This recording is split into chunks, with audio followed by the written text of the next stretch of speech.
Welcome to Nara Fellowship. Today I have my first interview with Lola Davidson, a healthcare expert, and she's a fellow learner. And I thought we would talk about our learning journeys. And Lola, would you be kind enough to introduce yourself to our audience and a quick summary of your learning journey, and we can go more in depth as you wish? Yeah, absolutely. My name is Lola Davidson. I'm native to Vermont, actually, but I've been working specifically with health insurance for the last 3, 4 years now.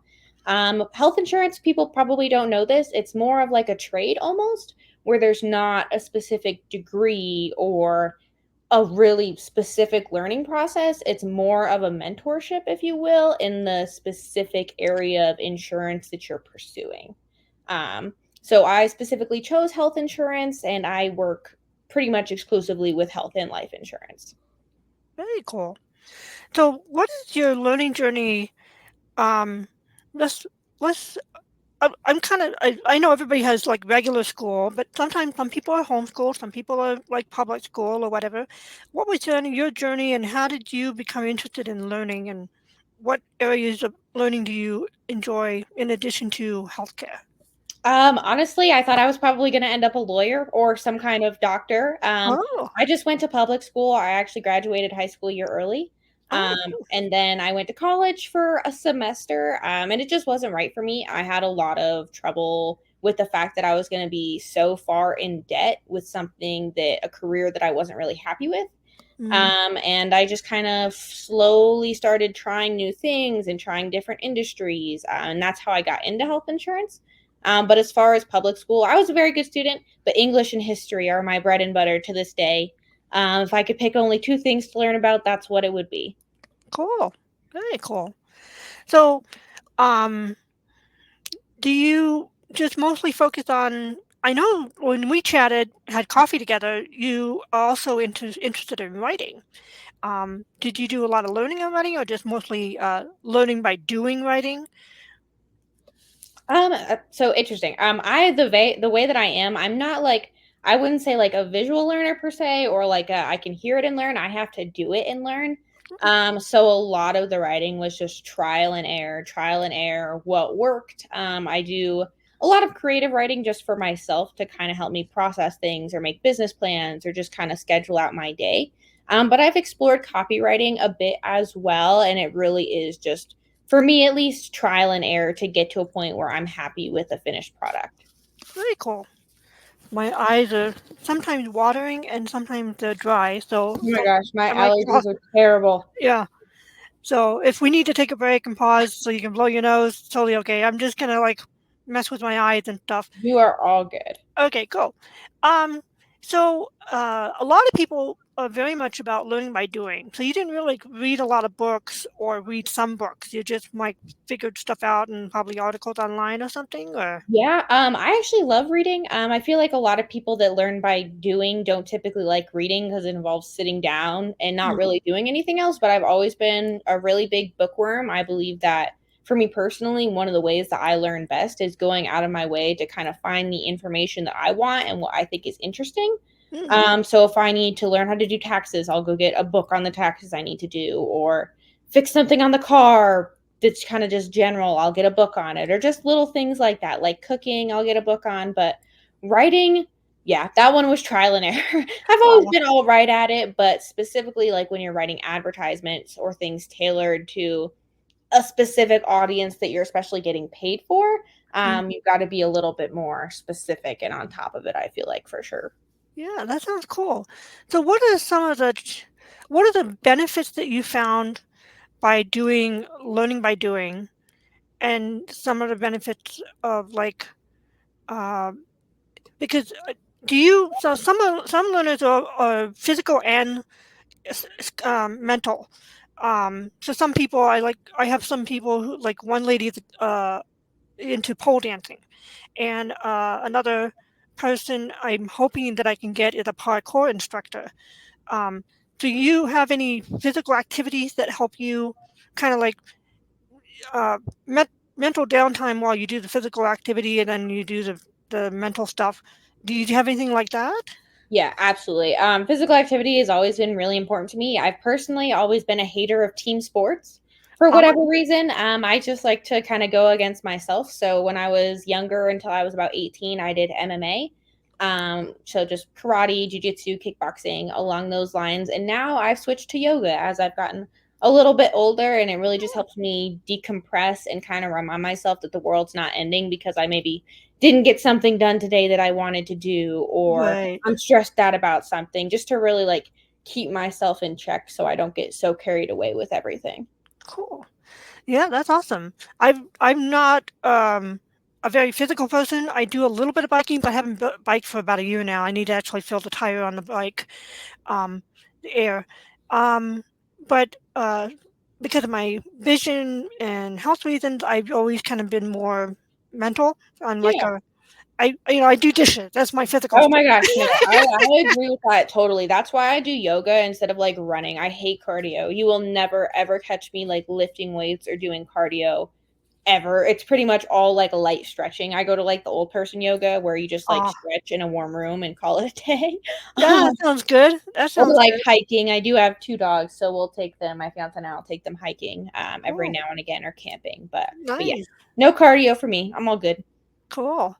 Well, what are some of the challenges or problems that have encountered in learning healthcare or learning martial arts or yoga that um, you think might be helpful for other people to know about? I mean, for health insurance specifically, I am the youngest person that I know in my field by 8 to 10 years. Uh-huh. So age can definitely be a factor just as far as people taking you seriously. And it is really a trade, right? Where you need somebody to mentor you. And it was harder for me to find somebody that was willing to take a risk on me because I am younger, Mm, to be able to teach me. So it just feels like you have to exceed your peers, even though you're younger, to even have people look in your direction, or have any kind of credibility. mm, And I understand that's how it is a lot of places, but also, I mean, I hate to pull this one out, but being a young woman, especially in a more male dominated industry, mm, also just makes everything a little bit more challenging. mm, MMA is the same way. I remember I weigh about 110, 115 pounds, having to go up against people that weighed 130 pounds, 140 pounds, mm, just because there either wasn't enough women in my group, or there wasn't women at all, and I had to go against a guy. So just kind of mm. things like that make the playing field a little bit harder. Um, Yeah.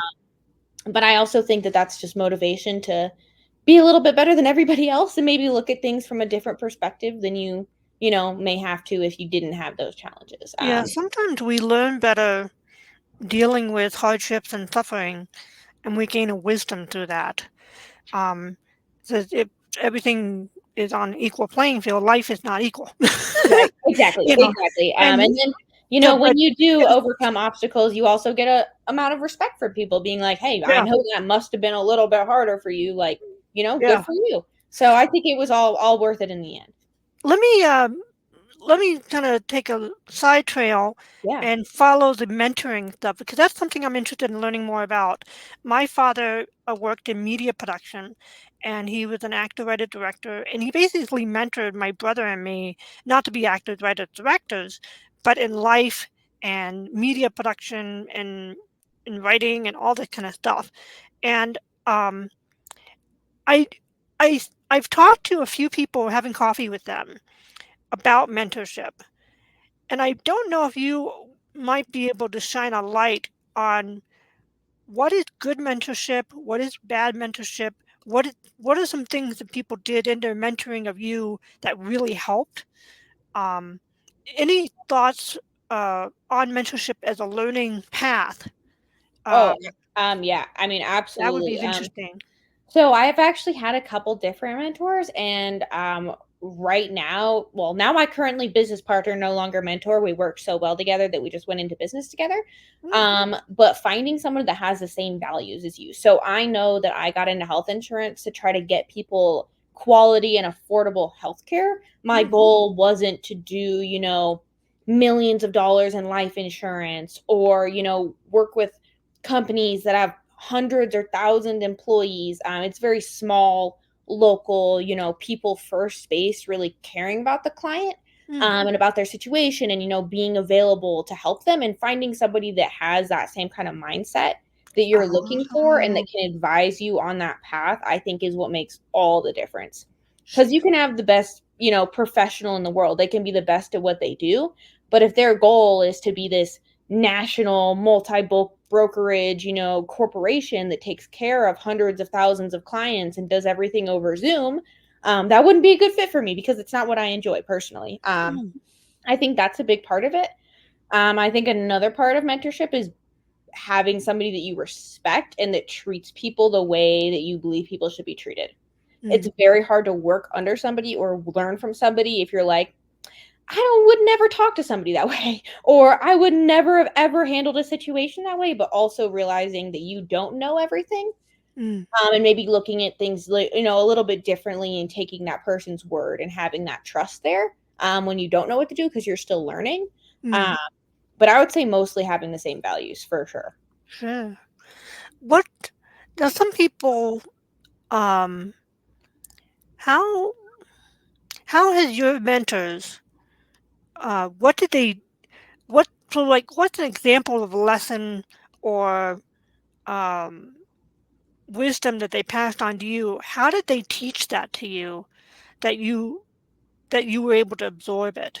See, I'm a copycat. If I see, monkey do. If Ah. I even to this day, my first mentor, her name's Ashley. She's wonderful. A lot of people in Loveland probably know Ashley Dudley. I really like the way that she writes emails and the way that she talks to people. And I've stolen a lot of the way that she writes emails, a lot of her verbiage when it comes to talking to people, a lot Mm. of the analogies that she uses because health insurance is so hard to explain. Oh, Just yeah. little tips and tricks like that. I mean, you learn different things from everybody, but just kind of taking what you really like here and there. And then it's like, maybe I don't like that so much. I'm going to find a better way to do it. But then you know what you don't want to do. Um, so that's how mostly I am. That or kind of exploring, maybe asking a couple different people what they think, but mostly just watching. Mostly watching, okay. It's it's the whole, like, embodying by doing process. For Um, me, absolutely. It's kind of putting myself in those shoes and being like, okay, what would I do in this situation? What would I do differently? How do I feel about the way that this is going? Is this successful? I mean, you could be the best in the world, but what you do might not work for that occasion. So sometimes, you might be better off with a different approach. So just really feeling out the situation. With everything that insurance is so complicated. It kind of mm, gets into a whole can of worms depending on sure. individuals, businesses. I could go all day, but I'll spare everybody. So I'll just say definitely paying attention and being observant for sure. Okay. So, if I I don't wanna make you feel uncomfortable, so if this is a bad idea, just let me know. Yeah. Um, Many people may not know how to actually get a mentor, or find a mentor, or network to find a mentor. Maybe you might have some thoughts or tips on that, of like mistakes you've made that kind of failed, and or things that you did right that kind of worked. I mean, sometimes it's just a synchronicity of life, of you actually just meeting the right person at the right time, kind of thing. Um, and I know from some articles and stuff that I've read that it's hard, not only in Japan where mentorship is like really huge, Right. um, but in America as well, is people are not sure how to find and how to, um, figure out if someone's a good mentor. What is your experience with that? I've had a couple different experiences. Well, one, I feel like you can have a mentor that's really good for maybe like a year or so and you can outgrow them. Or Mm. you can decide, hey, I want to do a different part of this industry or something like that. So I think people with if they do find a mentor get a little bit tied to the idea that they owe that person something or that they have to stay. Mm. Where I think that a good mentor should recognize that maybe they've learned all they can learn or they want to go in a different direction, but just initially finding somebody, having initiative, just being a person that has initiative, that is willing to, do the job right 100% the first time. knows at least somewhat of a direction they want to go in or somewhat of an industry that they want to go in. Like, even if you're a carpenter, Mm, right, and you're an apprentice, do you want to do, you know, the housing developments where it's literally the same house 100 times over? Do you want to do woodworking? Do you want to do cabinets? Do you want to do residential homes? Do you want to do restoration? Just narrowing it down helps significantly because you have a smaller pool to kind of choose from. mm, And also doing good work, being good at what you do or being good at what you want to learn. I mean, obviously, it helps you stand out, but I feel like older people, especially people that are very good at their trade or have maybe done it for many years, do not want to mentor somebody. They don't want to teach somebody that's fully green. I don't agree with that. I think that if you value your trade and you want it to continue, you would want other people to know how to do it right, assuming you think you do your job right. People being more willing to mentor always helps. If you're a mentor listening to this or somebody considering it. Um, but yeah, just going out of your way, finding initiative, calling people directly, handwritten letters, really anything that kind of sets you apart from the however many other people that might be asking for the same opportunity. mm. And consistency, follow through with it. If you say you're going to do something, actually do it. And that person will want to see you succeed. Yeah. So, some things that I've found, um, that one of the networking books that I've read talked about one of the ways, actually, one of the purposes of networking is also to find to not sponsors, to find mentors. And just like you said, sometimes they're only for a season. Um, and one of the ways that you could is there's a power dynamic that many people might not understand, especially guys kind of get this a little bit more than women. Women are more relational, and guys are a little more about power kind of thing, but not in a bad way. Um, but you don't want to just be a person just always taking. You want to give back too. Exactly. So Exactly. there's and many people who need to learn who are green don't know how to offer something in return as thanks. And usually, the way we offer help in return is sometimes we do the grunt work. Sometimes we do extra connecting. We find other leads and possibilities for our mentor. Um, and there's one of the things that I remember distinctly was make yourself indispensable. Yep, And that's that exactly means, what I was gonna add. That's yeah. exactly what I was gonna add. So my nose is kind of running on me. Um, And, so you actually have the practical experience of this. I have a few mentors of my own. One is help me not get full in my head. You know, if I become a podcast celebrity, which is probably not going to happen, Oh, we but can. if I did, Oh, we can if help. fortune smiles on me and I become like Joe Rogan, you Yeah, know, I'm going to need somebody who's to keep me grounded and centered. yeah. Oh, I would too at that point. Yeah. And so I have one who's a dear lady friend who I'm going to interview in the future, um, who had her own path of dealing with showbiz and stuff, and she's very centered, one wonderful lady. And she's like, "Yeah, I'll be your mentor. We'll just have coffee and whatever, you know." Um, so there's a true friendship there, and there's so some things in networking are very mechanistic or practical.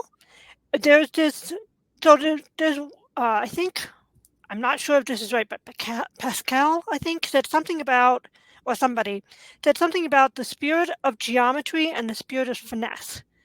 And sometimes people apply the spirit of geometry to relationships, and we're supposed to use the spirit of finesse. And so there is a give and take in all our different relationships, whether they be family, friends, coworkers, mentors and mentees. Um, but it's not supposed to be contrived. It's not supposed to be, um, you know, give to get kind of thing. There's there's there's kind of this ebb and flow in relationships, and it needs to be natural. And a lot of networking done badly is um, very much give to get kind of thing. And what real networking is doing, especially with like mentors, is trying to um, build relationships for the long term.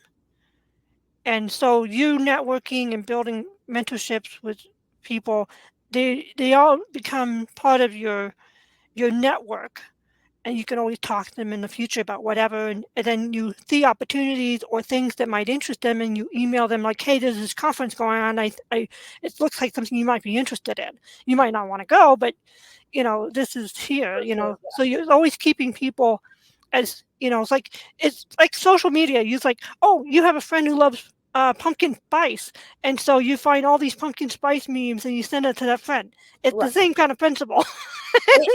It is, and that's interesting that you say that because I feel like networking confuses a lot of people, and Yeah. it really confused me at first, just as kind of an introvert that doesn't really like to talk to people, like especially in big groups. Mm, But I just think people need to dumb it down. Like the less you think about it, the easier it is. Like treat it like you're gonna go just hang out with a bunch of people. Like treat it yes. like not like a party, but just like a general social gathering. Like go hang out, have a glass of wine or two. Like they always have pretty good food whenever you go networking. Like and just be Yeah. casual. Like try to talk to people. Like taking a genuine interest in what people do. Yeah. I think is awesome. I love learning personally, and there's no better person to learn from if you're trying to learn from something than somebody that does it professionally. Yeah. So just really taking the time to like talk to people, knowing that not everybody's going to be a client. You can't expect everybody to be a client.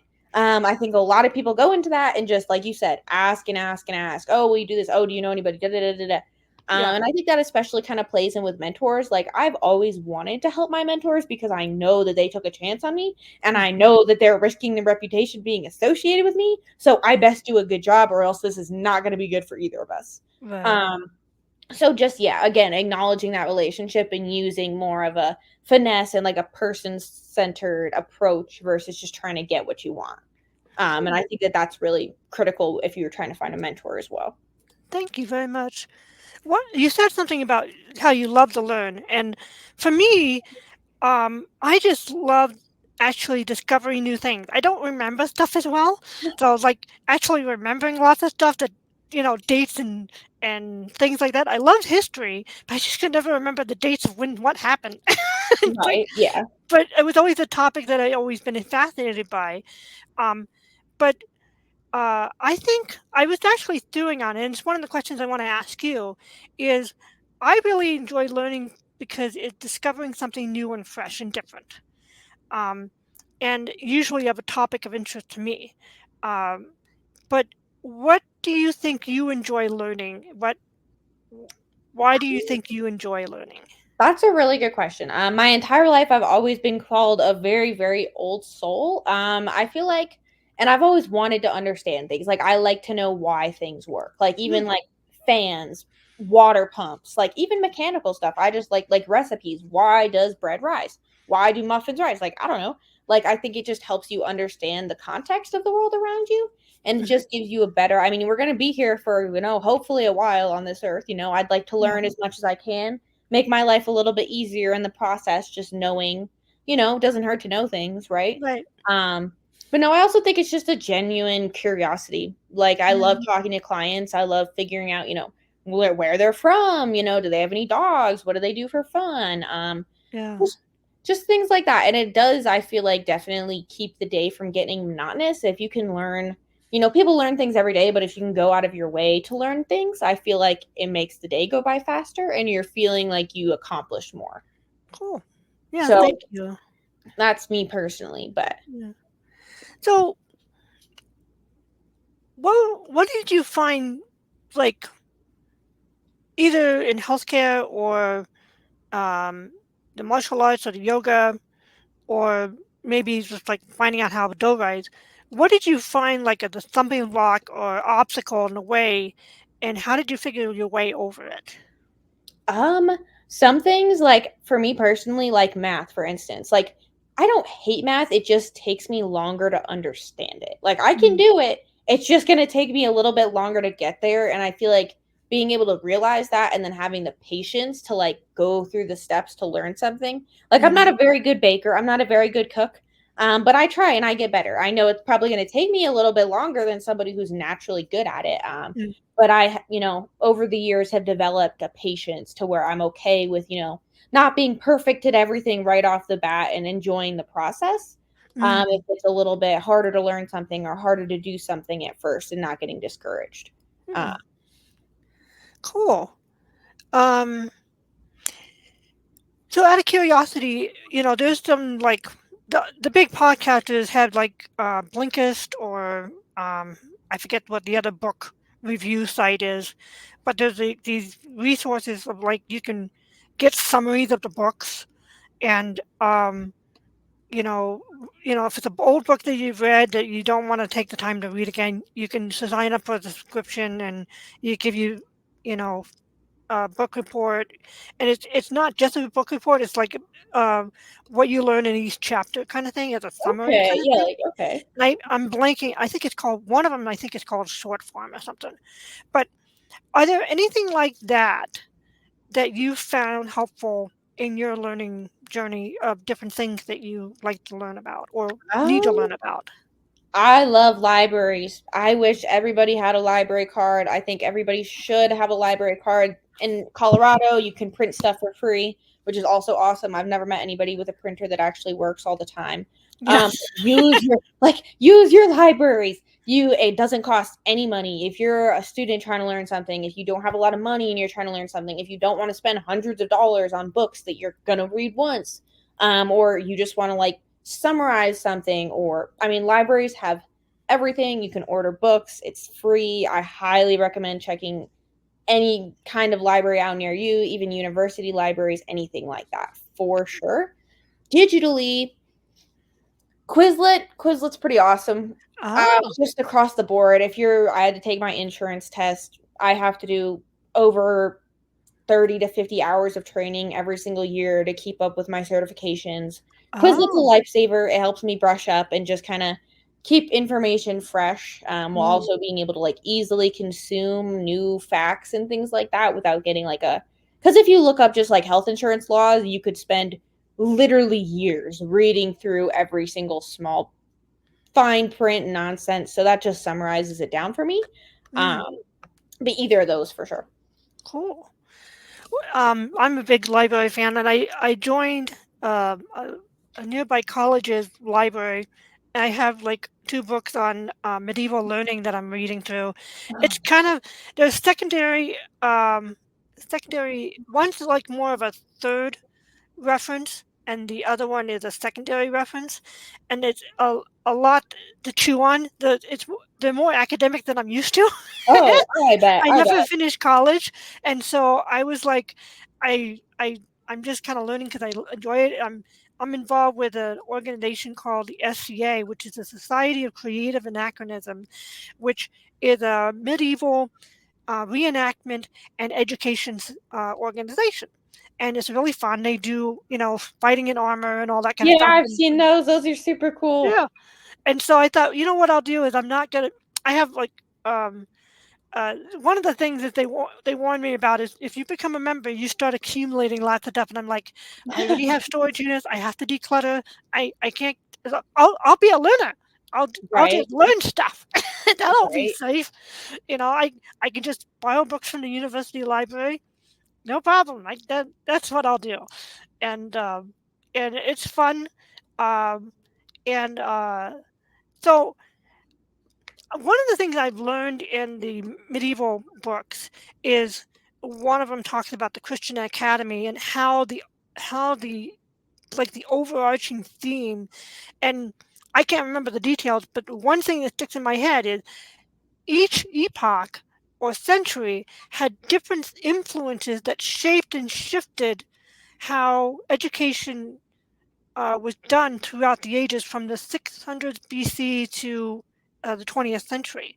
It was really fascinating. And there was all these different people that influenced stuff from the Greeks and stuff, so it wasn't truly Christian. Um, but it kind of became Christian, and then it went into modern, and then it went into postmodern, and all this kind of stuff. So it's fascinating, and and each era would shift its educational focus depending on the culture of the day. Um, and it was fascinating. And I was like, did you notice like a shift in not just topics, but like one example would be how you shifted from martial arts to yoga because you gotten a little older and you're like, I don't need to do the punching kicking stuff right now. Yeah, right. Um, For sure. I would definitely say, I mean, as I've gotten older, I've definitely gotten way more patient just as an individual. Patience truly is a virtue. I thought that was a bunch of BS until, a Ah, couple years ago, to be completely honest with you. oh, I think that is a huge, huge part of it. But I also feel like a lot of those changes aren't necessarily institutional, especially in such a short frame of time. I mean, that's really only like a yeah, five, yeah, 6 year period. right. But I have noticed, just as far as like martial arts, and probably this is consistent with medieval history until now. Hmm. Now, when you look at the statistics of, how many men are in higher education versus how many women are in higher education, there's more women involved in pretty much all male dominated fields now. So there's Mm, more women with higher education degrees, there's more women that go to college than there are men. And I think that that tends to make learning, especially, a little bit more relationship based almost, interesting, um, yeah. instead of just truly maybe facts or approaching it from a different way. I recently Hmm. read a very wonderful book. I'm terrible, I forgot the name of it. But it's a very well known public speaker and business educator. His first name is Tommy, but the book's on building relationships. Not Um, Tommy Robbins. Oh, Tony Robbins. Never mind. Wrong person. Yeah. I almost want to find it real quick. Do But you it's want just to? like, it's not who you work with, it's who you network with, or it's something along those lines. But he Hmm. spoke about how relationships make the world go round, right? Who Right. you know is how you get places. So I feel like that's definitely become a bigger theme in the last couple years, Interesting. versus just business, or people taking a more geometric approach to networking, for sure. Right. But I think Yeah. part of that is more females in industries, for sure. I would agree. My dad used to teach filmmaking and voiceover and screenwriting and stuff in the different um, community colleges and stuff. And one of the things he taught not only the arts and mechanics but also the business of the industry.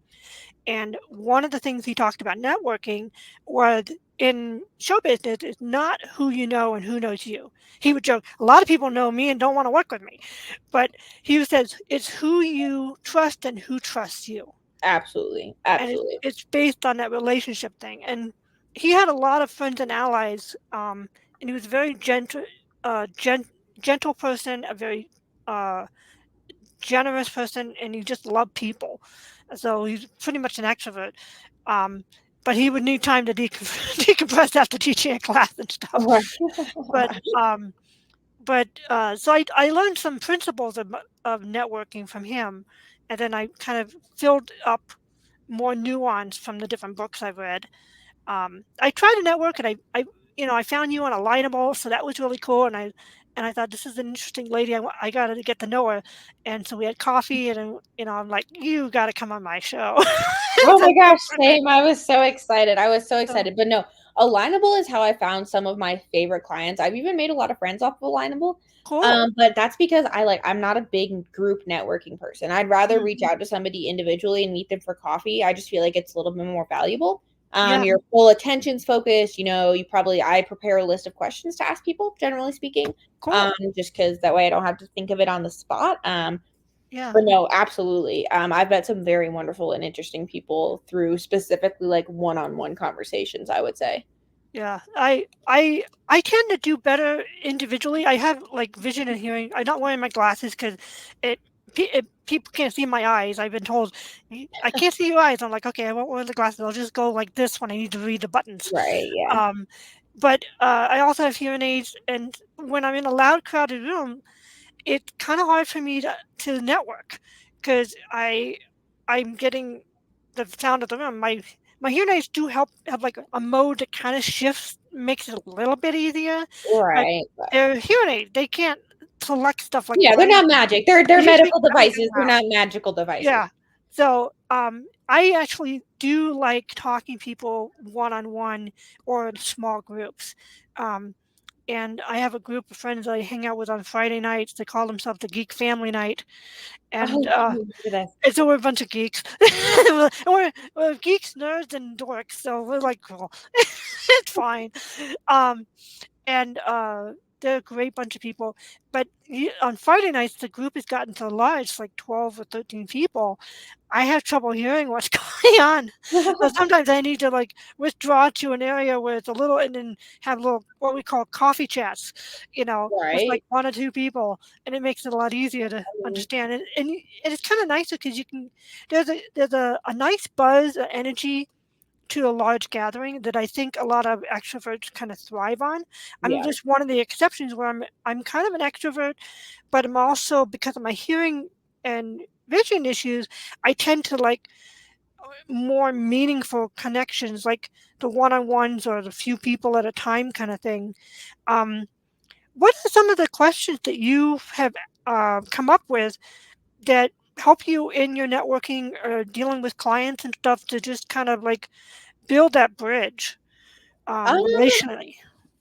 Generally, people personally, I don't know. I read an article somewhere. It was many, many years ago. I could not remember the source if my life depended on it, but it talked about wearing conversation pieces or specifically wearing things that you enjoy to networking groups, right?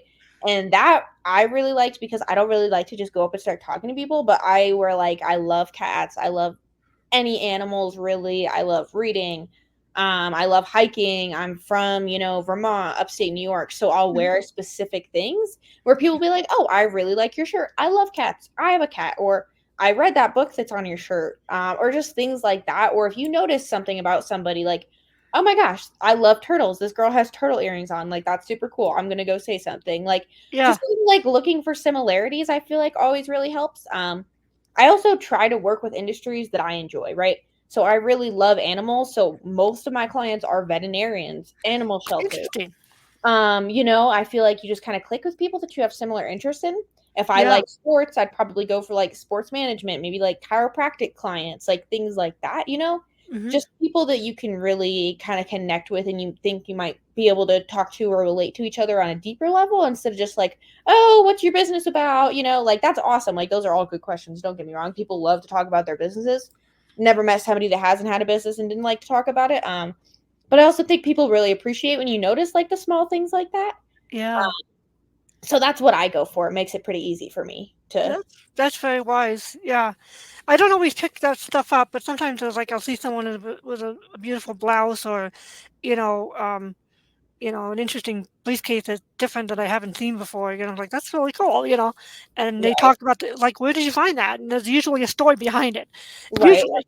Exactly. Or if somebody has like a Harry Potter t-shirt on, I'm like, okay, I could talk about this all day. Or like, Right. just things like that people enjoy and usually Yeah. have some kind of, mutual interest in. But yeah, no, I think that's a really good like little hack if you're trying to get it in big networking, but you're not really sure how to do it or not as Yeah. comfortable.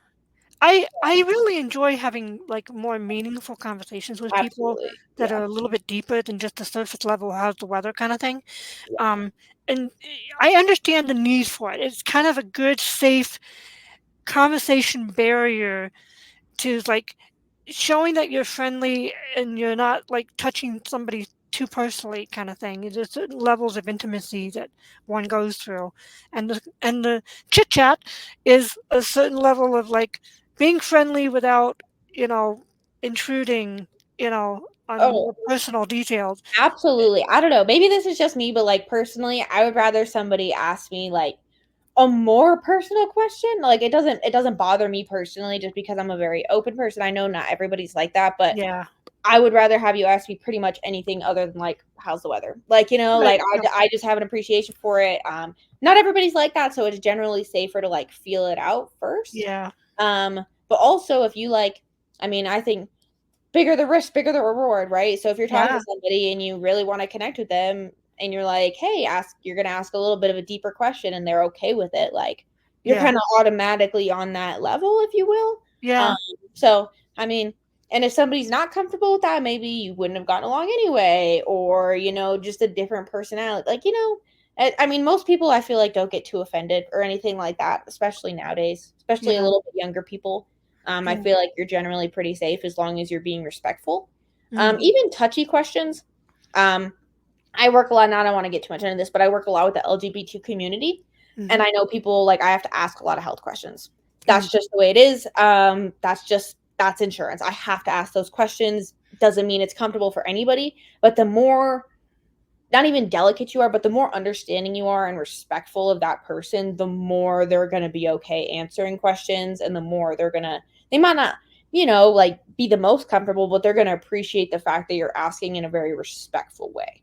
right, yeah, So respect, curiosity, I think those are all good ways to kind of start deeper conversations yeah, off the bat. But no, yeah. for sure. I Because agree with that. we want to be curious but not nosy. Exactly. It's a Exactly.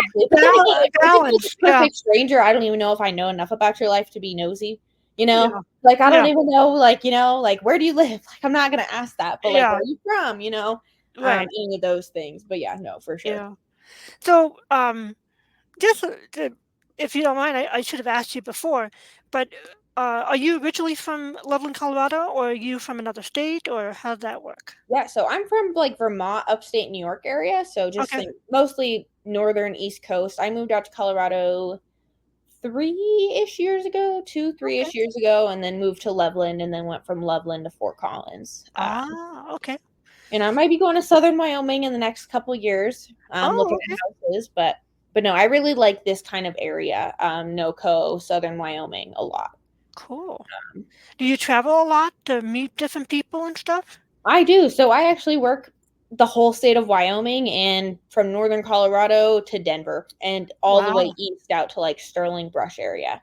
Wow. That's And a it's lot really of nice I could traveling. do that because I'm independent, so I make my own hours. I don't mind, working with my towing companies. I'll go in on Saturday or medical facilities. I might be overnight. Mm, But just having that flexibility is something I really like. And I'd rather work weird hours than the same hours every day. yeah. Um, but yeah, no. So I covered quite a big area.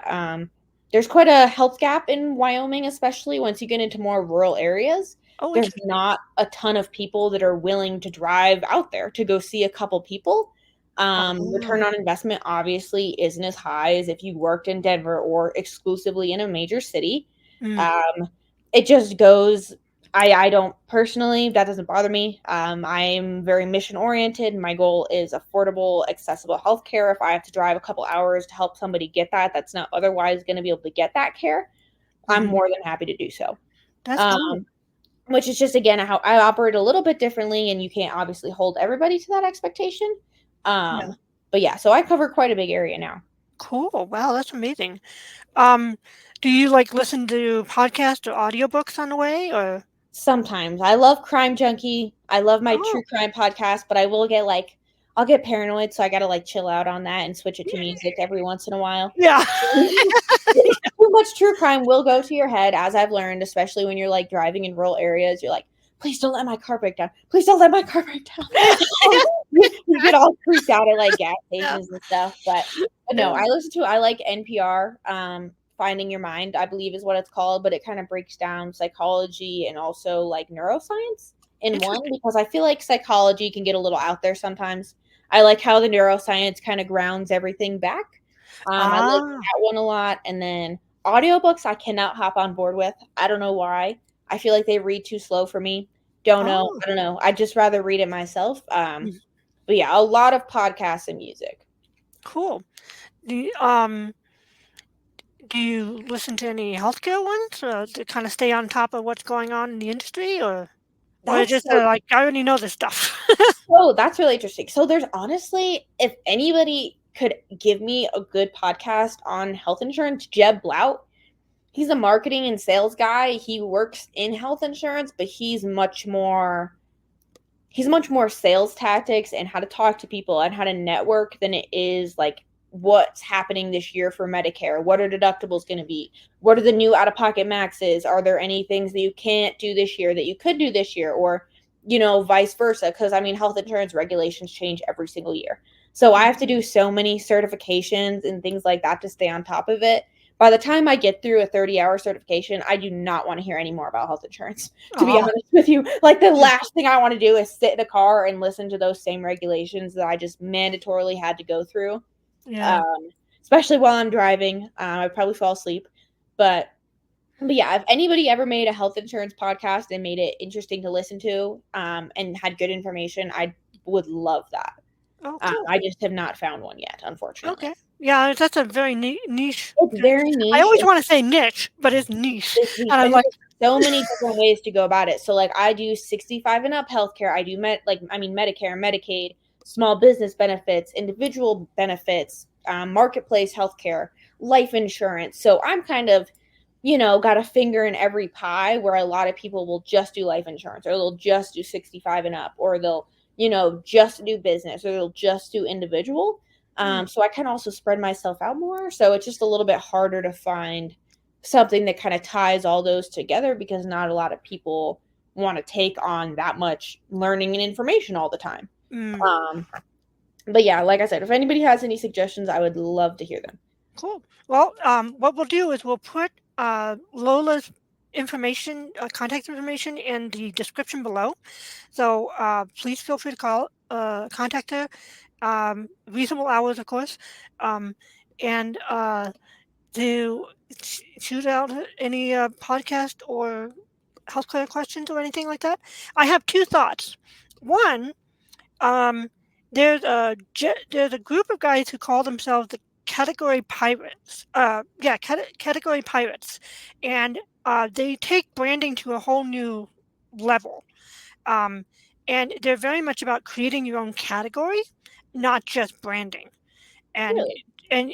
they the book that I read, it was created for writers and creators. It was called Snow Leopard. It's a little bit of a pricey book. It's about 20 bucks. Um, but it has quite a few typos in it. Um, and sometimes they get a little blue because that's their persona. Um, but they had a lot of helpful information. They did a study on the top selling nonfiction books, and they tried to figure out not only by content, style of content, um, how everything was formatted, and also book covers.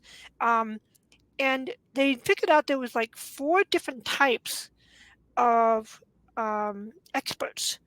Hmm. And one of the things was if you're a missionary type business, those are the ones that thrive in the end. They're the ones that people want to connect with. So you're like right on the right path. Um, and so I can shoot you an email with that information on the book Oh, if you yes, might be please. interested in that. Yeah. It's mostly written for writers and creators in the nonfiction world. There's not a lot. There's a whole bunch of tons of books about how to write the perfect novel. There's not a lot of insight of like what really sells and why. And sometimes some books sell in the short term for like 3 to 6 months, while others will last 2 to 10 years. And it's like, what's the difference? And what is the category of the different types of obvious versus non-obvious information that you share? And it has a whole system. I don't agree with everything that the guys say, but I think they're very insightful, and I think it was actually a very helpful, needed book that needed to be done. Oh, absolutely. And No, that and sounds their main fantastic. thing is actually helping businesses with their category. So they might have they have other books and they have a subscription and all this kind of stuff, which I'll never sign up for the subscription. It's 200 bucks a year. I can't afford that. They're probably worth it. But they write and publish their books on Substack, and then they package it, and then they present it as a ebook or something on Amazon. And sometimes they they need help with editors. Like, Interesting. but the content is really good. So that's one thing I wanted to share with you is because you're such a missionary focused business person in trying to help people get affordable health care. And it's not always easy for business people because um, they have, especially small business people, is their limited income and they got to budget everything and try to figure how to make it, how to juggle all the balls. Oh, for And sure. you're like the expert trying to figure that out for people.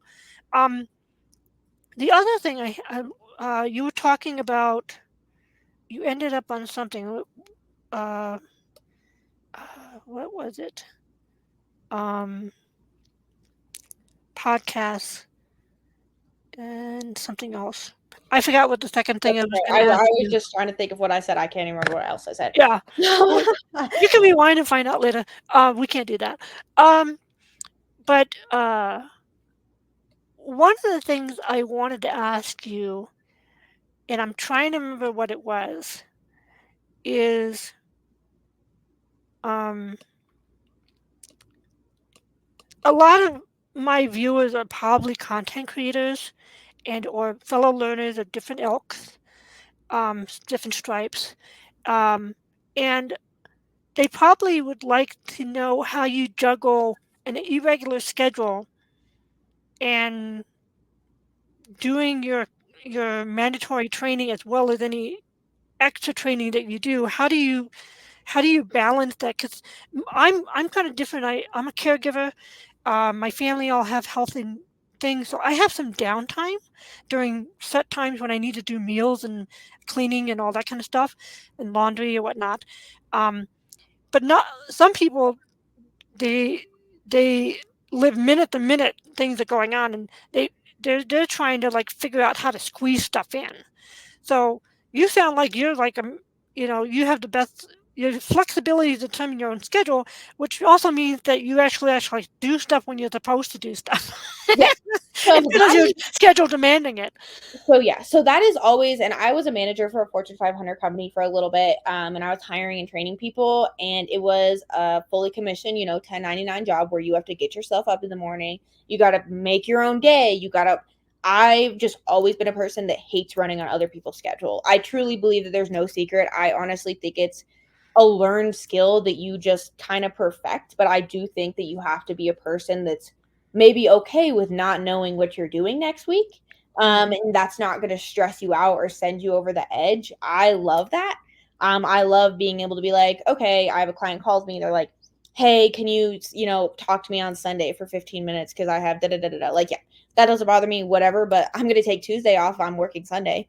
You know, so yeah, just always like finding a balance too. People do get carried away. It's really hard to become a work. It's really easy to become a workaholic, especially if you're somebody that likes your job, that's passionate about your job, that wants to do a good job, and also has a lot of different things to juggle. I mean, I do juggle a lot of things. I travel all the time. I drive, work pretty long hours, do a lot of different things. There's a lot of different aspects. I mean, I do claims, I do sales, I do, getting new partners, maintaining old partners, just networking, mhm, administrative stuff, keeping up on my licenses, everything like that. I think you have to want to do it. Again, mhm, the motivation, you have to want to do it. You have to kind of see the forest through the trees, knowing that you have like a direction that you want to go, and that's what you're working towards. mhm, And I also have to believe, you have to believe in yourself. So even if you have a really terrible month, you have to be like, okay, not the end of the world. I still fully believe in this. I'm fully committed. I can look back and say, okay, I probably shouldn't have done this. Not going to do it again.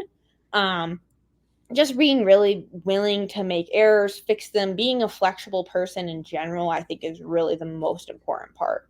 And then obviously just self disciplined. If you got a meeting at 9, go to the meeting at 9. You scheduled yeah, it, no reason yeah, why you couldn't go if you're the one making your own schedule, right? So if right, you know you're a person that can't get up before 8 in the morning, don't schedule things at 9, work until 6 in the afternoon. right. Just, tailoring it to yourself and making sure you're listening to what you're actually going to do. Um, but that's what I would say.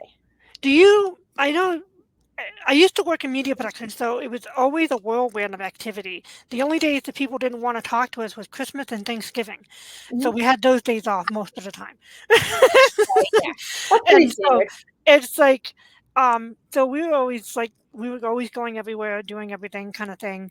And then my life shifted when my dad passed away from a heart attack. And so it's like we kind of circled wagons, got some programs to help my mom. And let's kind of let's see. How you said you're pretty good on time. Yeah, We're almost touching the 1 hour mark, but maybe we can go like a half hour more and talk about some healthcare things. yeah, for sure. Yeah, Um, so we'll do just a couple little things, and then we'll do another episode just on healthcare yeah. stuff, like a Q&A or something I mean, like that. absolutely. If anybody has questions or needs help or anything, let Valerie know. We'd be happy to, either unpack it or go over it in another episode if Yeah. that's what the people want. Yeah, we definitely can do that. We can even do a live stream or something Oh yeah, that'd be like super that, cool. where people can actually come and ask you questions and stuff like that. Um, one of the things we'll figure it out. Yeah. Um, but one of the things I wanted to talk about is how mental health and physical health influence learning. Um, and you probably dealt with a whole bunch of people very able-bodied, working at jobs, to people who are disabled, Yeah, elderly people who have absolutely. different health concerns and stuff. Um, and you might have some words of wisdom from dealing with all these people. Is like, um, what seems to help people when they, like, for me, um, I have challenges. Yeah, I'm not really an audiobook person. I just lose track. I don't, I Right. Yeah. once in a, I tend to like more video podcasts than audio podcasts because I'm like I want to do something with my hands or something.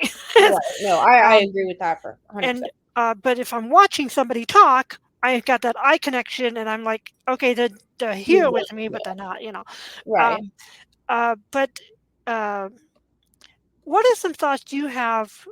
You know, there's there's the whole learning curve. It's like one of one of my family members had a lot of chronic health conditions, and it's really impacting what she can do physically. And she's a very physical, a doer kind of person.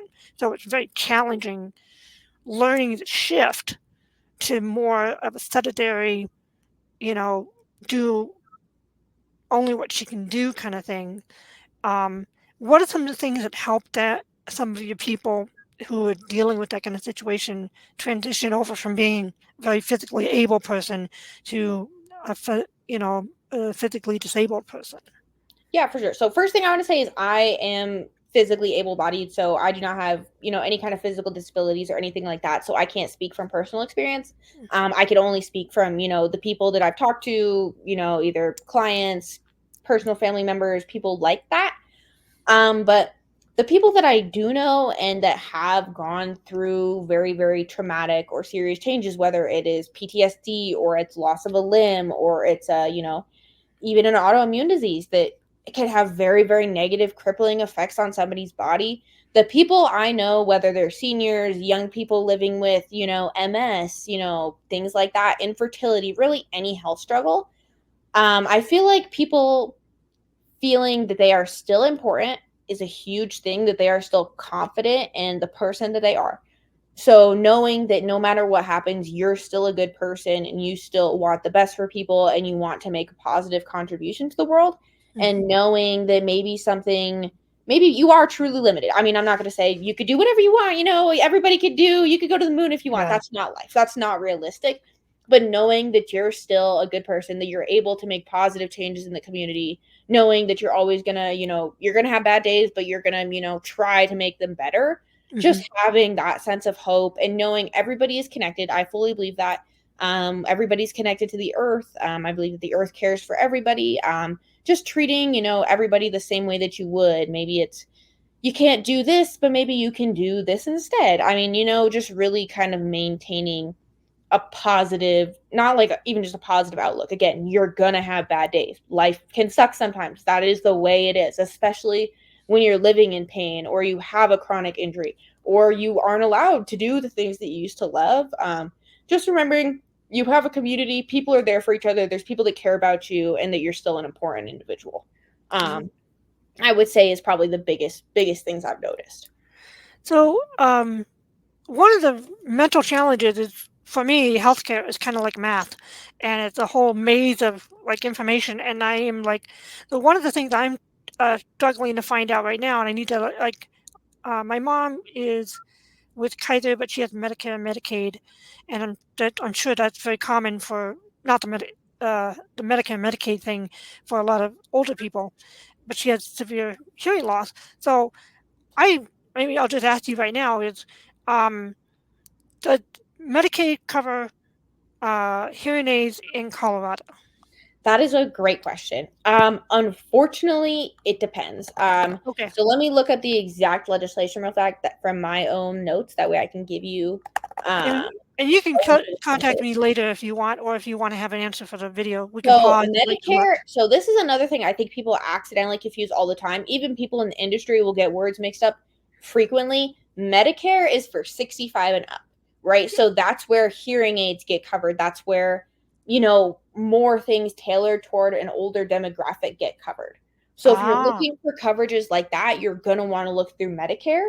If okay. somebody's on a Medicare plan like Kaiser, I'm not sure obviously which exact plan, but you can Right. actually November's open enrollment. When open enrollment starts, that's where you can reshop plans, right? So you could talk to, myself, somebody like myself that has their license and their AHIP certification that can help you look for specific plans that cover hearing aids, that cover dental benefits, that cover certain prescriptions, that cover certain specialists, things like that. Medicaid is specifically for people that make under a certain income threshold or that are not able to work or might have a certain disability or something like that. So that coverage tends to be more limited than Medicare. Mm. So Okay. Medicaid does, to an extent, depending on the situation, which is a terrible answer, cover hearing aids. Okay. Medicare, depending on the plan, absolutely can. You just might Oh, not be in the right plan, but there are okay. absolutely Medicare plans in Colorado that cover hearing aids. Okay. I will talk to you after the show, and we'll schedule time just to have a coffee chat, or just Yeah, talk on the absolutely. phone or something, and talk about more personal details, which I don't want to put on YouTube. Fair enough. We don't Um, want personal but details. I thought that might be helpful for some people watching, because Yeah. a lot of people may come to me because they like learning, and they are kind of like not sure, why I keep bringing up the health stuff, is because it's part of my life. It's been a part of my I mean, life my yeah, whole life. it's It's part like of I everybody's can't life escape in it. some way, shape, or form. Even if you are a totally healthy person and you never go to the doctor, you're going to want to know what plan costs you the least amount of money because you never use it. I Yeah, mean, if you go to the doctor all the time, you're going to want to know low deductibles, prescription coverage. It really does affect everybody. And that's yeah, what it does. It does make me a little bit upset that there is not a better way to learn the industry other than finding a mentorship or other than trial and error. I mm, truly believe that there should be a much more cohesive way to get into the industry. We also all work 100% commission. There's oh not a lot of wow, people that can work 100% commission. That oh is wow, hard. And that mm, limits the amount of people that are in the industry. So you might, I mean, everybody needs healthcare, right? But how many people are there that really can do my job, sustainably and actually make a living off of it while mm, also being able to have people's best interest in mind? That's kind of a hard ethical question. yeah, But at the same time, health insurance is expensive enough as is, and they're not going to pay people W-2. They're just not. yeah, That's not how budgeting and money works. It's literally impossible. Um, so that also is why I believe one of the reasons why there's such a big misunderstanding and just negative, view of the healthcare system. It's mm, because there's not enough people to educate and facilitate. It's not because America has terrible, I mean, it's not great, don't get me wrong. There needs to be changes made, but it's not because there's no good health plans or everything's so expensive or da da da da da. It's because you don't have somebody there that can point you in the right direction, a professional mm. that can actually guide you to make an educated decision, right? So it's kind of Taking an amalgam right now of like different the system that's in place, and also the way it's not an actual like academy someone can go to learn exactly, the intristics intricacies of the healthcare system, and so exactly. it's not properly structured. I mean, there's bonuses and minuses to formal education. Oh, There's a flexibility to self-learning and lifelong learning that for sure. the academic world does not facilitate. The academic world has a lot of support over the like libraries and other They things. do, Yeah. but it also costs so much money. It's maybe $80 to get an insurance license. So it makes it more Wow. accessible. And I believe that insurance should be an accessible field. I Mm, believe it's a great field. If you love learning and you're kind of a bookworm or you're very creative, I believe you have to be very creative to work in health insurance. But if you're a creative person, but you don't like sitting in a classroom all day, or you don't have $20,000 to shell out for 1 year of college, you mm, can make it's a very sustainable career. People are always going to need healthcare, mhm. but the first couple years getting started, you're going to have to work another job. That's just the way it is. You're gonna either have to have a partner. I'm grateful to be, engaged, had a partner that could support me when I was still going through my highs and lows of just starting out a small business. Mm, But it definitely just makes it more of a challenge to have qualified people in the industry, mm, especially consistently. And when there's no, training structure, it means you're going to get 18 million different philosophies on how to approach the same thing because nobody was ever taught a standardized system. So everybody wow, does things a little bit differently, and that's just the way they learned or what they like to do or what they found effective. So yeah, there's not really like a right or a wrong as long as you're following an ethical and obviously legal guideline. Um, right. and So it's thankfully, actually a it's very good very field for rewarding. someone who's a learner and likes to deal with a massive amount of information and help people. Absolutely. So, Absolutely. yeah. So that's fascinating. So, um, I, I I'm up at an hour and 6 minutes now. We can kind of wrap up if we want, or if there's something you feel might be helpful to kind of go more in depth on. Um, since we're gonna already do another healthcare thing, maybe we can go more on learning and that kind of stuff.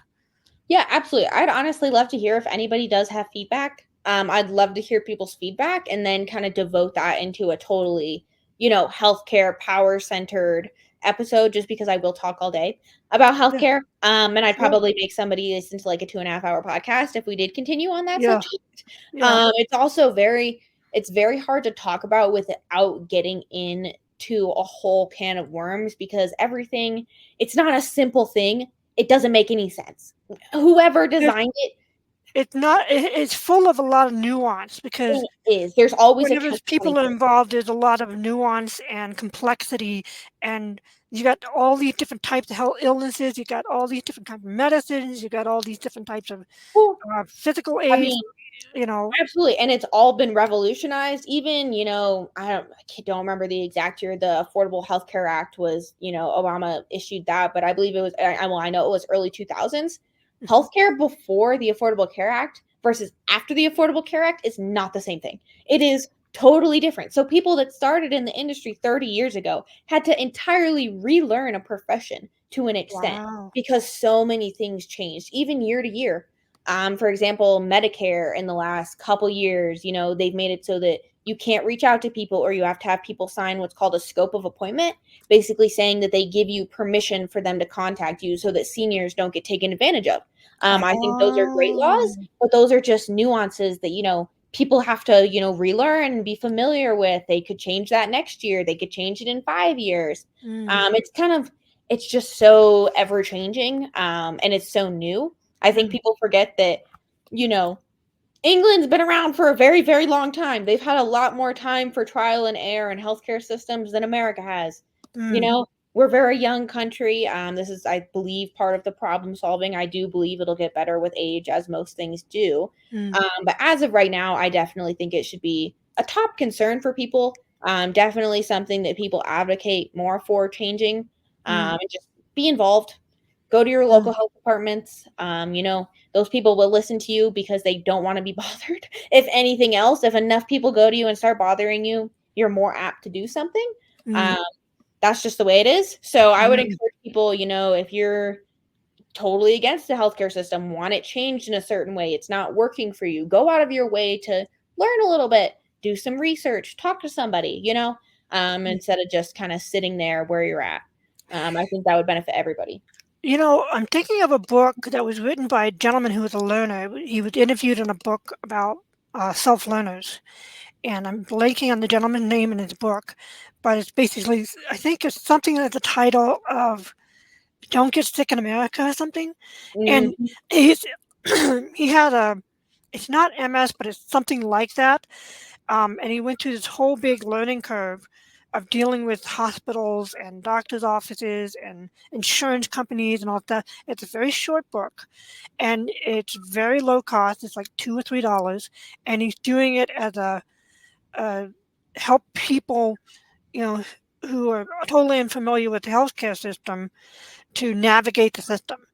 Um, and I can shoot you the email, and I'll put a link in the video description Yeah, for this that'd book. be awesome. So if people have themselves or a loved one who are dealing with uh, it would be it's not your level of expertise. It's more the patient journey through this and what worked for them and what their advice is to other patients and families of patient members, family members who are patients, to navigate the system and what how to like figure stuff out, because a lot of it is very bureaucratic, and there's It good is. stuff I don't like bureaucracies, but there are actually good things about It bureaucracies. There's is. supposed to be a management system for papers. So, um, yeah, yeah. I make the comparison all the time. So my dad's a stonemason, right? The man grew up like, I mean, he was super young when he started, but he's had field experience. I've Mm, heard this from a lot of contractors, a lot of construction guys. When a project manager comes in that's never worked a day in the field but thinks they know everything, like having the disconnect of never working in the field or being on the ground talking to individuals, knowing what the problems are, having to do the service work and the claims, having to do all those things at a lower level before taking, being the president of an insurance company. What do you know about insurance if you haven't? When's the last time you talked to an individual about their health insurance? right. Just the disconnect there is so severe. Mm, And it's a lot of people that have never been on Medicaid. They don't know the first thing about applying for Medicaid. yeah. Just lacking that real world applicability. I just don't think it helps anybody. I think it became a cash grab, like a lot of things, unfortunately. Yeah. But I think that regulation, regulation, regulation. The more standards you can put into healthcare, I think the better off Mm, everybody will be for sure in a lot of ways, especially when it comes to claims and billing. mm, I was reading this article the other day about this woman in California who recently started a company where it uses AI to basically, let's say insurance rejects your claim, it'll scan the claim and the rejection reason and then say if it's valid or not, and it will generate an appeal for you automatically based on its findings that you can then free it, and this is totally free, then submit it to that insurance company. interesting. And And so this is an basically, AI health insurance thing. oh my gosh, it's super cool. Well, I'll have to find out. I'll prepare a little like mini segment on it to promote it if we come back and do like a Yeah. true healthcare episode. But no, Yeah. it's awesome. So people's claims get rejected all the time because it's a human being doing it. That's human error. Really. It's human error, but the stakes are so high that you cannot be messing up things like that. And people get bills for $20,000. So you go, you submit this rejection, this claim to the AI. It'll read the medical codes. That's how claims are filed, is based on the medical coding that the doctors put in per prescription, procedure, everything like that. And it'll say, yes, this, should have been rejected, or no, this is a bunch of BS. You need to take this back to the insurance company and get some money or sue, because Right. they're rejecting claims that they promised under contract that they would cover. That's what it is when you sign up for insurance. It is a contract saying you will pay this much, and then the insurance company will cover you on these fronts.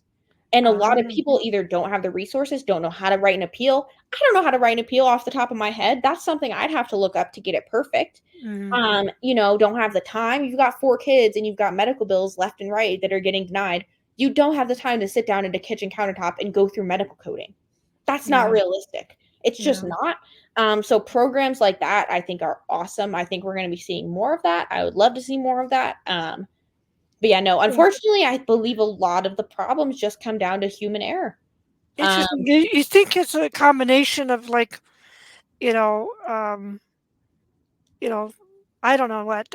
Yeah, it's interesting because it's like driving accidents are human error. And sometimes it's circumstances beyond the driver's control, like a flash snowstorm. All of a sudden, like boom, and I oh, can't see anything. absolutely. If you But go to the doctor for a headache, that's going to be a lot simpler of coding than if you're in there for a broken leg, traumatic head injury, you had anesthesia, you had an ambulance ride, and everything like that. But at the same time, you're asking people of all other professions, except for people, like if I don't do my job right, that is very serious because it affects the healthcare that somebody has. And I understand that. And I go out of my way to check 3 times to do everything right the first time so that that mm, person does not suffer because of my error. And I don't feel like at a corporate level, especially doing things where I work commission, if I don't do my job right, I don't get paid. A lot of those people don't have that same stress. I'm not saying they should. I'm not saying that's beneficial. I don't think anybody should be under immense amount of stress, but I don't think it maybe gives you fuel to do your job right. If you're making $16 an hour, you're probably going to care significantly less. yeah. Um, maybe not be as thorough because you don't think you're making the amount of money that you should, or you're not making a living wage, or you were never trained properly on what you're doing. That's a whole other thing, is just lack of training, Mm. lack of resources, but I would no. like to take this in another direction real quick, maybe for like another 15 minutes or Yeah. something. Um, so a lot of what you're saying kind of might resonate with people who are from an entrepreneur background who are learners. They they they like the flexibility of having their own schedule. They like the ownership and responsibility that entails, and they thrive on learning new things. So they're always up for the intellectual challenge and trying to do something like you are very much about making sure people get affordable health care. They might have some similar thing of that ilk. Um, as you're basically an entrepreneur of yourself. Um, and have you found? I know of one entrepreneur resource, well, a couple. One is SCORE, SCORE, which stands for something. It's a business mentorship program, Oh, and okay. it's totally voluntary and totally free.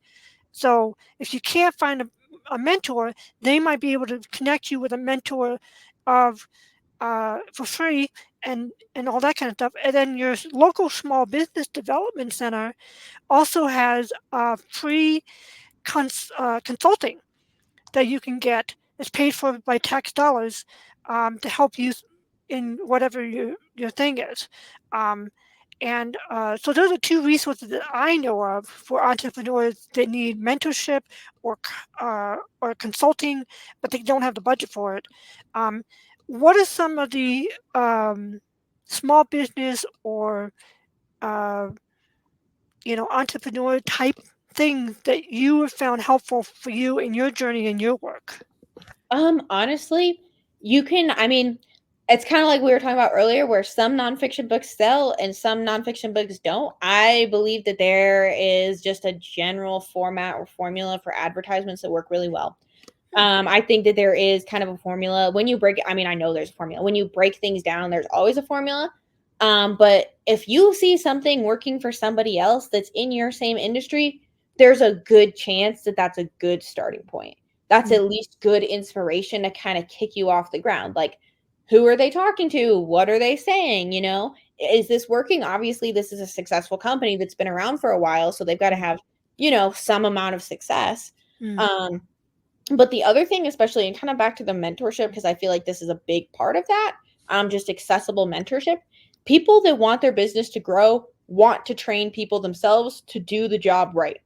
mm, Personally, I'm not really at a point where I want a ton of employees yet. Don't know if I'll ever want a ton of employees for personal reasons and stress reasons. mm, But if you want a big business and you want things done right, if you believe that your business is doing things the right way, then you're going to want to train somebody to do things the way that you want to do them.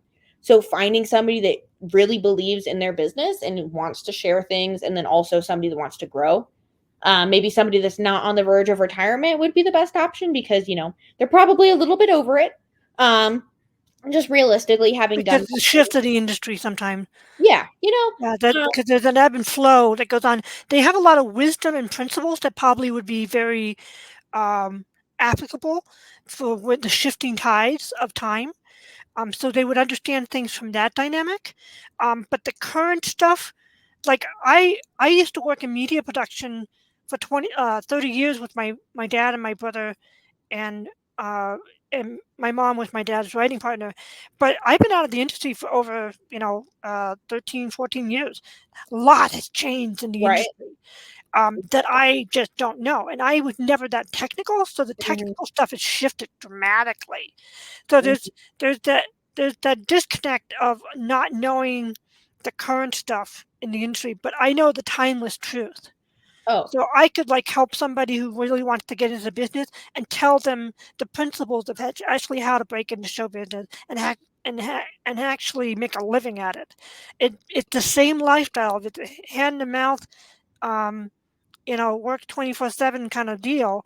Um, but I I could share the actual wisdom of what needs to be known. So there's two levels. There's the general. um, the general working knowledge of what's going on in the industry, and then the underlying principles of that industry that is timeless. Oh, Each industry absolutely. has that. Absolutely. I couldn't agree So, more. And I think that's a really, really good point. I yeah. think that different people are going to want different kinds of mentorships. So Mhm, I've always wanted a very laissez-faire mentorship where, maybe it's a once a week call or as needed. Like, some people are going to want to be by somebody's side 24/7. mhm, So, having older mentors was didn't bother me because they don't wanna be super involved in what I'm doing, but I don't also want them super involved in what I'm doing. I want their, general guidance versus somebody that's a little bit newer that might need, more specialized training. And mhm. I think that's again why it's so important to, remember his mentor can be there for a season, like you were saying. Yeah, Um, just to kind of make it flexible. But yeah, yeah, absolutely, I agree with that for sure. yeah. So, let's touch on advertising and promotion a little bit, 'cause this is something that I'm dealing with right now. I just finished a book. It got published in August with my writers group. An online community that it fosters real life community. It's called Writers of Meaning, and it's on Amazon. You can find it. Uh, .com is the website, and you can just search Amazon, and the book is there. Um, but one of the things, because I have a media background, is I volunteered to help with the marketing. So I gave myself a nice fancy title. I call myself the public public relations coordinator. So I sound all official and non-markety. Um, and but this is something a lot of people have. Like my two writing partners in my writers group, they are not good with marketing at all. That it's very hard for them to self promote, and they don't always have the right words to say. So, and you like to help people with the copywriting and stuff. And so, what is some of the advice and wisdom that you've been able to share and help from your own experience and stuff that you've read and learned? I'm interested to hear from an entrepreneur background and more business oriented.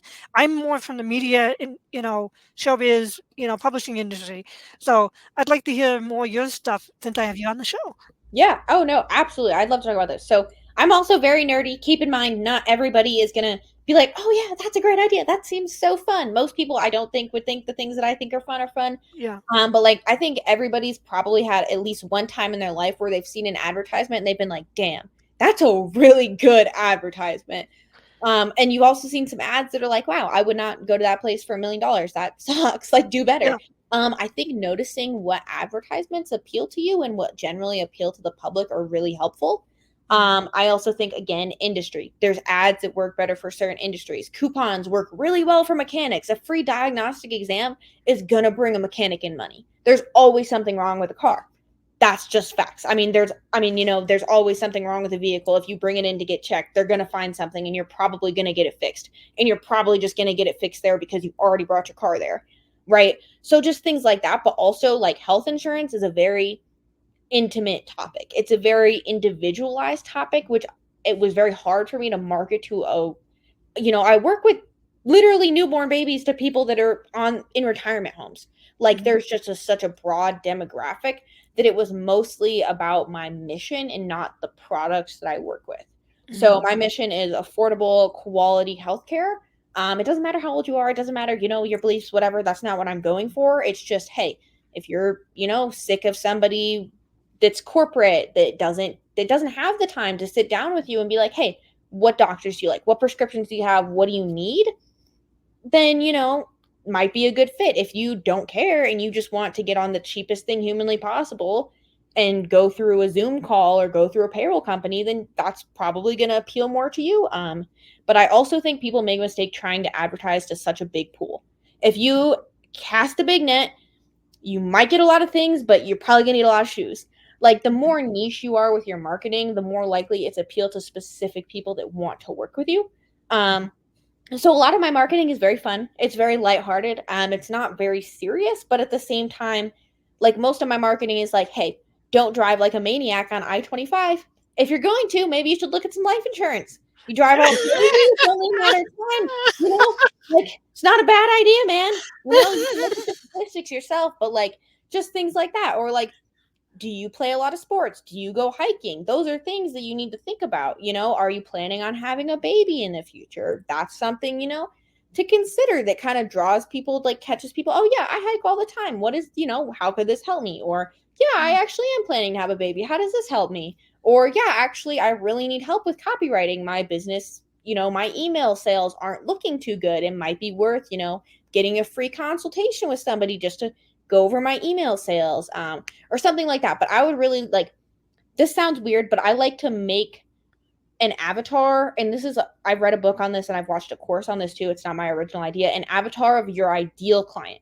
My ideal client, I know, is probably somebody 20s, 30s, maybe 40s, that's, a veterinarian, works with animals, works with kids, works with books, contractors even, but I have like a set person in mind and I'm writing towards that person. mm, Right? So I'm trying to appeal to, like, on average, a 35-year-old woman. What is going to catch the attention of a 35-year-old woman? Right? mm. So just kind of things like that, like really narrowing it down and being specific, I would say is the biggest thing. Yeah. I know some people have like I I haven't finished reading it. I picked up the book from the library and it was talking about the bad things of marketing. And it actually there was marketing has kind of nefarious roots. Um, but uh, there's a lot of good that marketing does. And it's kind of like psychology in a way, It is where exactly it's a psychology. it's very much about a method and means of communication about who and what you do to facilitate people thinking of you at the right time when they need a mechanic or a copywriter or health healthcare expert or something like that. And a lot of people have trouble thinking of this way. It's like I have trouble with math. I Right. totally get it. Exactly. So there, like anything can be used for bad and evil. Doesn't mean it's bad and evil of itself. That's Um, true. And I had this same kind of like subliminal like battle in my head. Like, I don't want to manipulate people, but I also right. like want them to like know what I do. And, but I think the thing is, if you run a good business and your business has a good mission, it's impossible to manipulate somebody as long as you're telling the truth. Yeah. I'm telling the truth. I will help you find quality and affordable benefits. I'm not saying I'm the best in the world, but I will do the absolute best that I can. And I have really never had somebody be unhappy with the benefits or service that I provided. Yeah. So, just knowing, and also another thing, everything's an advertisement. Everything's an advertisement. The more you realize that, the better off you are. There's just some that are better and some are worse than others. When you see a Yeah. license plate sign and it's got, somebody motors on it, that's an advertisement. When you see a sticker for EMS, that's an advertisement. When you see somebody wearing a Rocky Mountain National Park t-shirt, that's an advertisement. So I Yeah. feel like everybody sticks it into such like a narrow Yep. category. I You have I have tattered cover. Uh, Exactly. There you yeah, go. it's an That's an advertisement. advertisement. Yeah. That's why places do merch. Yeah. Buying somebody's merch is helping them advertise. Wearing a Louis Vuitton bag with a Louis Vuitton logo on it is an advertisement. So Yeah. it's not always so nefarious or so, in your face. Most good advertising is so subliminal that people don't notice it, and that's what makes it good advertising. So it's basically it's not like mind control or a scam. Those are unethical and illegal. It's It more can be if persuasion. anything can be a scam if you're being shady about it. Yeah. Anything. Just don't be Yeah. shady. So I was trying to make another point. I apologize. So basically, it's kind of like it's the art of persuasion and with the spirit of finesse. It's not about manipulation. I mean, it can be. Some stuff is. And you got to be discerning about what is what kind of thing. So, the years ago, decades ago, there was a car salesman known as Dealing Doug. Any of you old enough like me can remember those car shows. That's not what advertising. That's not what true advertising works. It's about building trust, and so I have a fan fiction that and it's set in the Naruto world. And I had this thing where my character is like in exile and she's like a learner. So she like goes to different bookstores and buys books and stuff. And she becomes like the marketing expert because she remembers the marketing from our world. And basically she she's basically telling what about being in a niche and all this kind of stuff. These principles that are fundamentals of marketing to help people build renown, as she calls it. Um, and so I have this funny way. I'm probably never going to publish this fan fiction, but it's something fun I write. Yeah, for Um, sure. and but I had a point to this. Why did I bring this up? Um, Basically, she was helping people who were ethical business owners. They were hotels and restaurants and uh, what I call these types of merchants who were very ethical in their business dealings. They were called traders. They weren't the richest, but they were the most honorable and ethical business people. And so she would just give free consulting to these people based on her limited knowledge of marketing and from our world and also from their world. And she believes exactly as you're saying is your your ethic and your reputation precedes you. And that was Oh, very true in media production. absolutely. It who trusts you and who do you trust? And people will work with people they don't like and don't trust, like once, twice, maybe three times, depending on the circumstances. But they they just move on because there's so many people in the media industry, they don't have to work with you if they don't want to. And uh, your your marketing and your public relations and your you know the the branding is a part of it. The real thing is showcasing who you are, that you're an ethical person that that is worthy to do business with, um, and that's who marketing truly helps. Oh, And yeah, yeah, for and sure. uh, it sometimes people don't do it because they're doing 1,001 things in their business like you are, and but it's one of those balls that we got to juggle. And just like I need to promote my book, right at the meeting, go Yeah, check it out. Um, check shameless my self promo. other check my other YouTube channel, right at the meeting. It's linked in the about section here on the YouTube thing. Um, but you can see videos about that and more about the book and stuff like that. But um, marketing is important. It's not the end all of the thing. It's basically explaining your reputation to people in an ethical way. That's the proper way it should be done. Does it manipulate? Yeah. We're not supposed to use it that way though. It depends on us. We can use money in a good way or a bad way. It's same like that. Exactly. So yeah. So I kind of went off on a little tangent there. So thank you for your forbearance. Is there? Let's go ahead and wrap up. We have like it's uh, a minute, an hour, 20 minutes right now.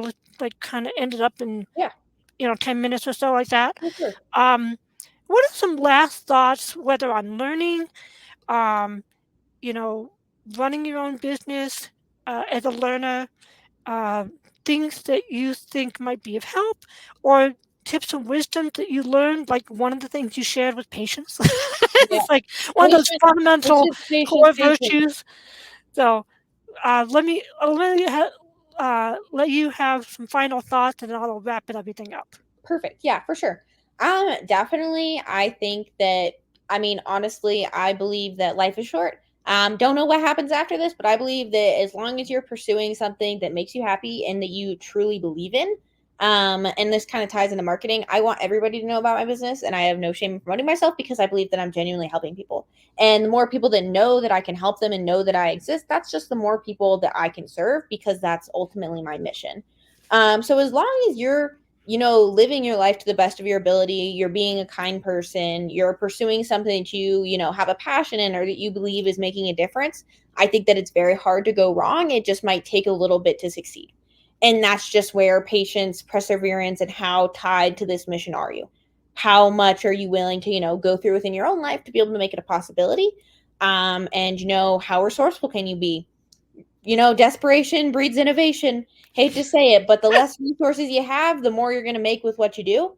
And just keeping an open mind, be nice to people, keep an open mind. And I think that that can take you more places than people realize, even though that sounds very cheesy. But I'll turn it over to you, Valerie. Oh, thank you very much. That was a great wrap up. I appreciate it. Um, Thank you for watching NOI Fellowship. It's where learners learn about other learners and learning about learning, and all the different paths and occupations that we filled up. Um, Stay tuned for future episodes of interviews. I have some, like about 8 to 12 different people I'm hoping to schedule. If you want to contact Lola, her information is down below, as well as the book about healthcare as a patient information is in there too. Um, Thank you for watching. See you next time. Bye.